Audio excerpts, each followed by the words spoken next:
G'day everyone, Brad here with Brad's Books. Hello. It's been over 12 months since my last Wicked video. Almost my only other video at all. I just released one on my Practical Magic 2 thoughts. But I'm predominantly a Wicked channel, and 12 months ago plus I spoke to you about Alfie, A Wicked Childhood by Gregory Maguire.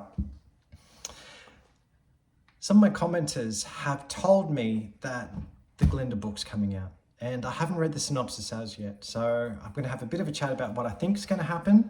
Then I'll have a pause and a read and come back. I just want to say thank you to the people on my channel who did let me know. And apologies, I didn't see any notifications for messages. I didn't get back to you quicker. But I am super excited and I'm super thankful that when you heard about this new Gregory Maguire Wicked book that you thought to tell me. So thank you so much. What I really loved about this Elphaba book is that it is very much, it could exist within the first few chapters of Wicked. It'd be quite a kind of like divergence in storyline, but the characters I feel are quite similar, all the same.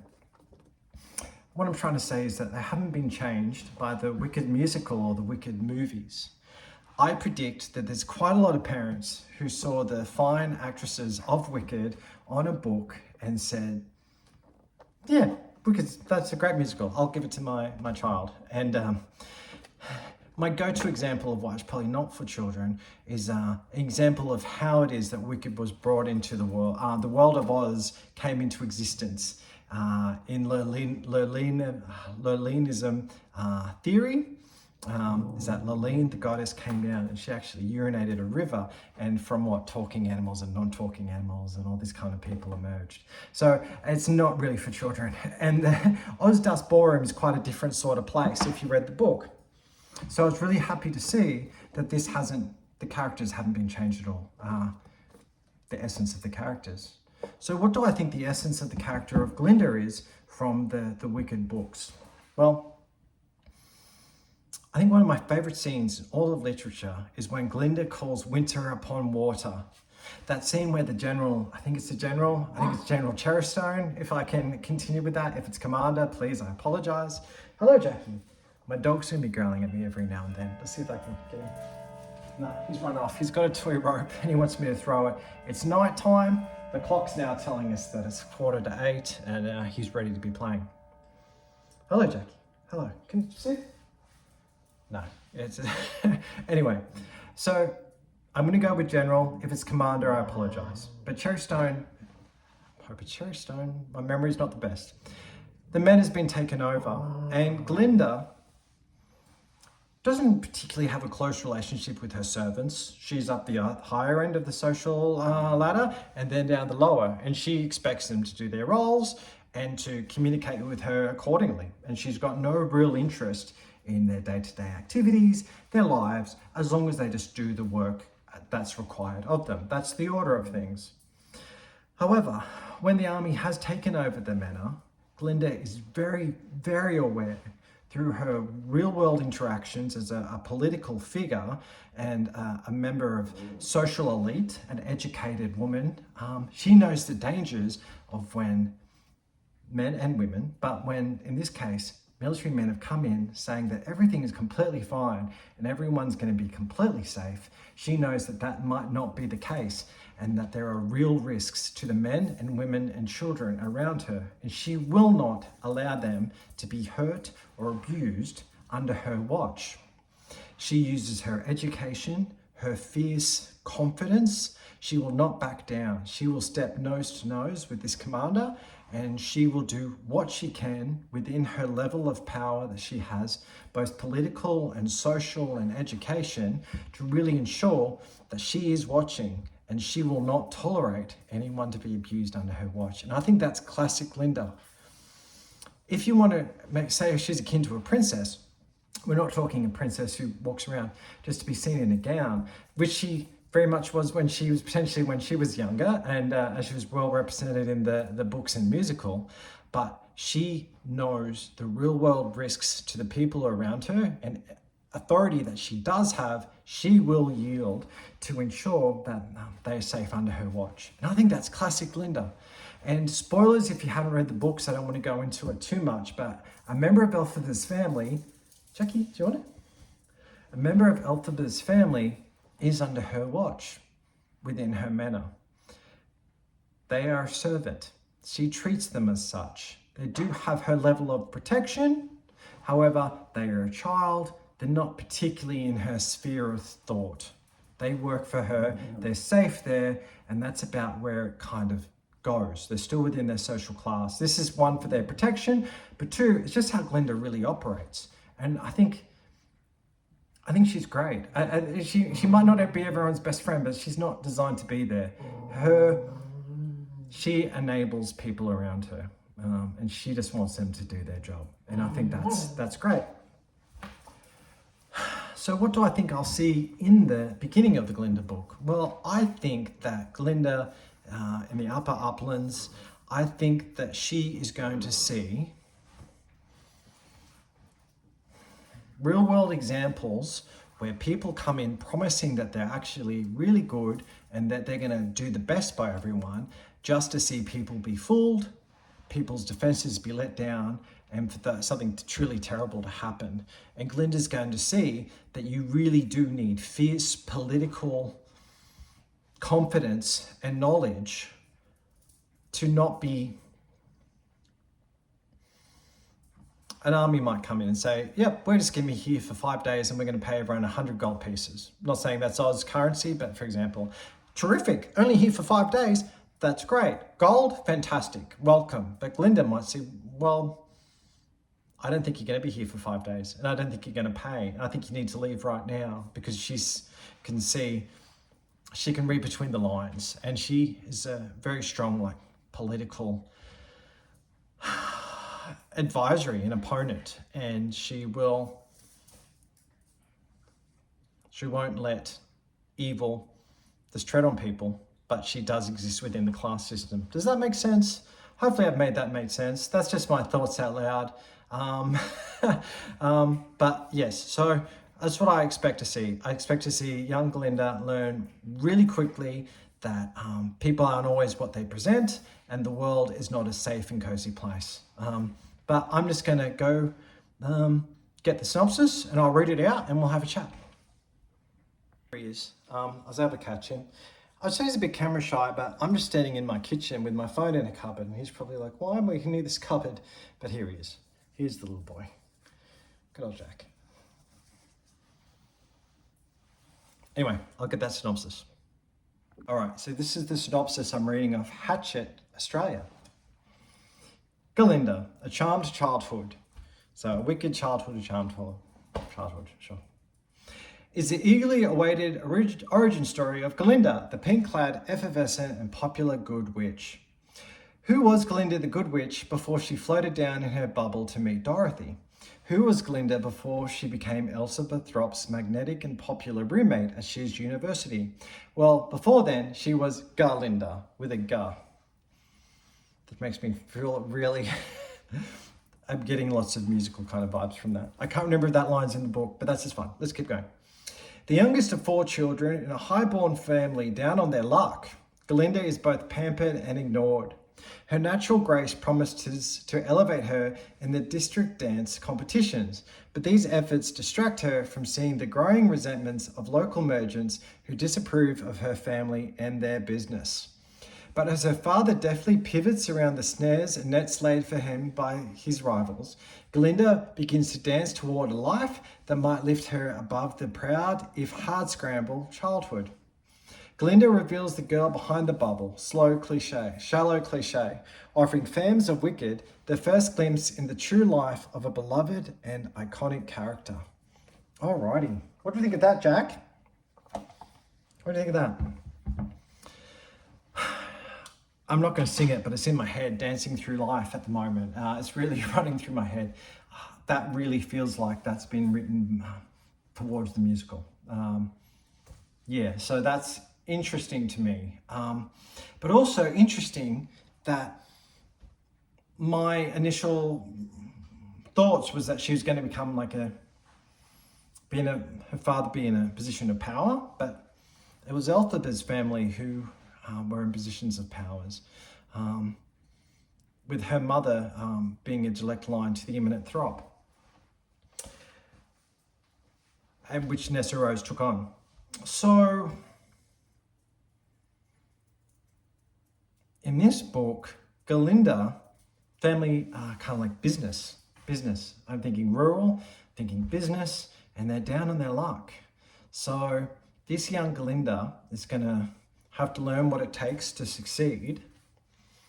And she's also going to potentially learn that when you don't succeed, when you're a layperson, when you're a person without means, a person who within this wicked world isn't in the first class higher echelons of power and position as Galinda will be in her older years, she will see that the world's not a fun place, that evil does exist, and it can be in people who present themselves as good, and it can, sorry, I'm just playing with Jack there with this rope, and people who aren't in positions of privilege can be abused, things taken from them, having to potentially beg, and potentially her father might have to make some deals with some not very good people in order to save his family. And so Galinda might learn to recognize these types of people in her adult life. I don't know, but it looks interesting. I'm a bit actually thrown. I didn't see any of that coming. That she's going to a local dance, and that she's and her dad's a bit down on his luck. I've got to admit that I think that I didn't have Galinda from the books. I kind of saw I can't say any massive difference to the Galinda in the movies. And so I think that what I've allowed is that the flashback scene from the movie when Galinda gets her wand, etc., made me think she was in quite a great position already. But this is a Gregory Maguire novel, and nothing is ever as it seems. And if something's glittering in gold, it's probably tarnished underneath and flaking. Interesting. I'm keen to see it. I'm keen to see what Galinda has to overcome, and what her parents have to overcome, and what it costs to get her to her privileged position, and how that potentially changes her when she's older, that she knows the true cost of the world. She's not this pretty girl and pretty woman who likes to surround herself with nice things. She's surrounded by nice things, and because she has an element of control and power and knowledge, and she knows that the truth of the world. I keep going back to this, calling winter on water, and Galinda going up against that commander. I want to say it's Cherrystone or Cherrybrook, but she does not back down, and I want to see where she gets that from, because I think that it's there in the books. She's just quite young. So interesting. No, I'm looking forward to it. Really, really looking forward to it. I wonder if it says its release date.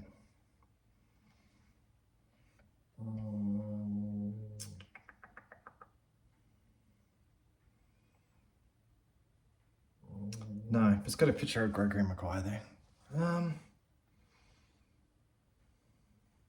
Trade back. September 29th. Okay. Good stuff. No, I'm looking forward to it. All right.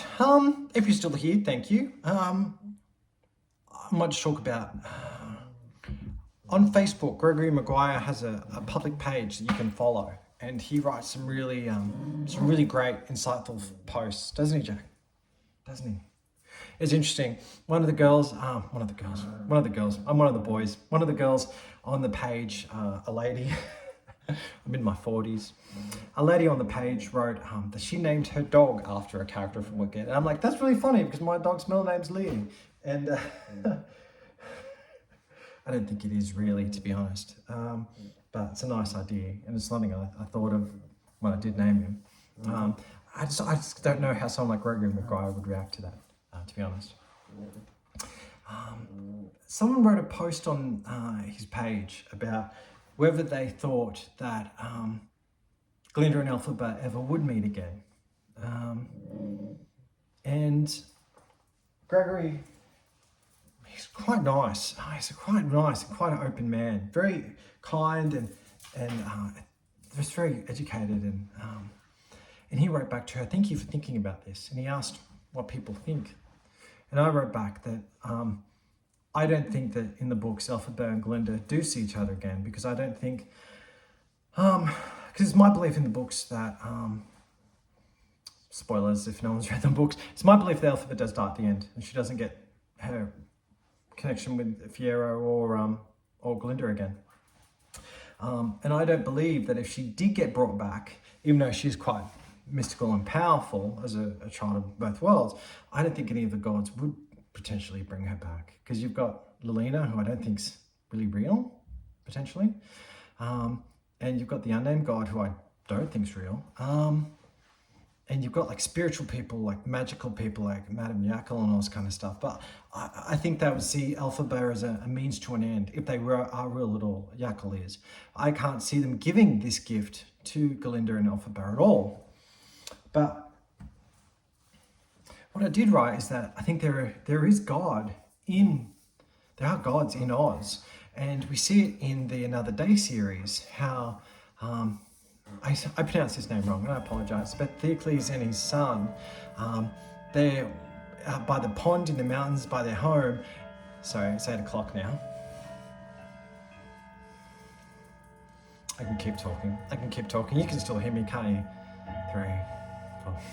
They see in a pond there is this kind of like beautiful masculine god, completely nude, and I think has like animal characteristics, like a deer antler or anything like that. And it makes me think of that like old pagan god. Oh, what's his name? I can't think at the moment, but his name's been written down, and people have read it since, but they're kind of like antlered god, masculine. He was there, and I'm thinking, like, maybe he would be, out of all the gods, would grant this gift. And Gregory Maguire wrote back, like, he was very kind, very flattering, and said, "Thank you for reading and thinking about this." And he said, yes, through that God, he wanted to say there is divinity and there is grace in Oz. It is there. You just don't always see it. And it's kind of been through the unnamed God, through Lolinalism to a point, perhaps hijacked and used by other figures. Because I don't think potentially that Frex, Elphaba's father, was potentially on the right track when it came to his particular religion.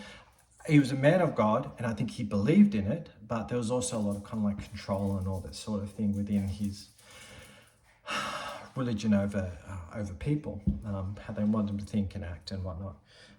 Though I did change my mind a little bit by reading this, that he is quite a religious man. I thought originally that he just wanted positions of power. Turns out it wasn't quite the case. But I thought that was really great and really nice of Gregory to write back. He did say in one of his posts, like he's trying to disconnect from the internet, so like don't send him like direct messages and everything. But it's interesting to see on his Facebook page. And he was, no, I forget this character's name wrong. One of the characters, I can't say it. One of his characters, I wrote down the name because I didn't read it. Really, I haven't really listened to the audiobook. And I said I really, really love him. I can't pronounce it at the moment. I apologize. I'm not looking good. But he's the character who dropped off the nuns on the island.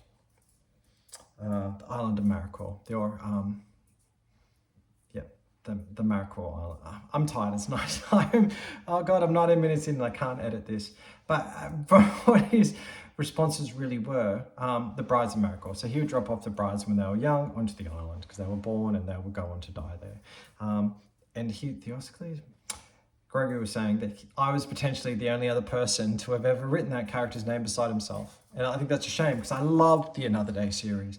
Love it. I got so much out of it. There's surprises and it makes you think. And it's quite valid, and it's a beautiful extension of Wicked, and I just love that it exists. And hopefully a lot more people go out and read the Another Day series. Brides of Miracle, Oracle of Miracle, Witch of Miracle. So, forgive me, it's 8 o'clock. I'm tired. But thank you for sticking around this long in the video. I appreciate it. I hope you're all doing well. What have I been up to? I'm just talking now. I feel like with the Practical Magic 2 video, I really had to get to the point really quite quickly. But for my Wicked watchers, I feel like I could just be a lot more like, hey, how's it going? Like, this is my thoughts. So I've been home now for 2 years. I used to have a job where I used to go out to sea quite a bit, and used to move around quite a bit. I don't have that job anymore. So I'm here with Jack, and all I've really been reading is not a whole lot. I've been listening to some Torchwood audiobooks, which has been really good, Torchwood Soho, and I've been reading Golden Girls, Cozy Murder Mystery. I couldn't pass that up. I saw that was available. Death by Cheesecake, come on. Like, I need to read this. So I just went and bought that. And I've been reading through it. Another book that I've been reading is by Neil Sandwell. It's a collection of short stories. He's an English gentleman who I'm friends with through like online communities. And doesn't that sound official? I'm connected to authors through online communities. We met through like a YouTube channel. Not like there's a comedy one. I don't mean like a YouTube channel. I'm a YouTube channel. Hello. What I mean is that's like a comedy one. And we're just kind of chatting, and he said he was going to release some short stories. And the short stories, some like very, very small plays and poetry. And he's released 2 of these books, and I've read them, and they're fantastic. It makes you feel like, do you know when you get told a story about like an aunt or a grandmother, someone who loves you and wants to tell you about your family history? So they sit you down, and they give you like in-depth information and funny limericks, and they tell you what they really think about people, and stories that can make you think and help you later on down the track in life and teach you about where you came from. That's what I think about these books. I think that it's back when we lived in villages, depending on where you are from the world, people still live in villages, but from my very kind of like Western idea of living in a suburb right now, back when people lived in villages and they perhaps went out to gather and to eat and drink, and you heard yarns and stories, and you had time just to listen and take in all the detail. And I'm not doing Neil's books any justice at all. They're quite modern and they're quite funny. And I really enjoy them. So thank you, Neil. Hope I've done your books justice. But yep, the second one by Neil Sandwell, You Can't Take Me Anywhere. I just really got a kick out of reading it. Very British humour, a lot of insight, and stories about everyday people going through some very everyday things. And everyday things for everyday people can be quite traumatic or taxing and emotional. And yeah, I just really enjoyed it. What else? I'm probably going to start reading, I want to reread The Night Circus, because I go back to it every few years when I've kind of forgotten what's going to exactly happen next. Love The Night Circus. And I'm tired again, and I'm having a blank. Erin Morgenstern. I just love the romance between the 2 characters, and the story and the trials and the competition and the behind the scenes and all that sort of thing. I think about that book quite a lot. And when I was at sea at night, I just wanted to go home. And I felt very, very, very far away, because I was. But I used to just get The Night Circus out, and just for like 15, 20 minutes each night, just go to another world. And yeah, I love that book. I think it's really, really good. But anyway, I hope you're all well. What are you reading? Any recommendations for me? Practical Magic's coming out soon. I'm excited about that. Feel free to have a look at my other video to what I think about the trailer. And And yeah, I've really just gone off script for this one. But anyway, everyone, take care. I've missed you, and thank you for those who have reached out. And if anyone's brand new and they're 25 minutes in, like, hats off to you. You've listened to me ramble. So thank you. Take care, and yeah, talk to you soon.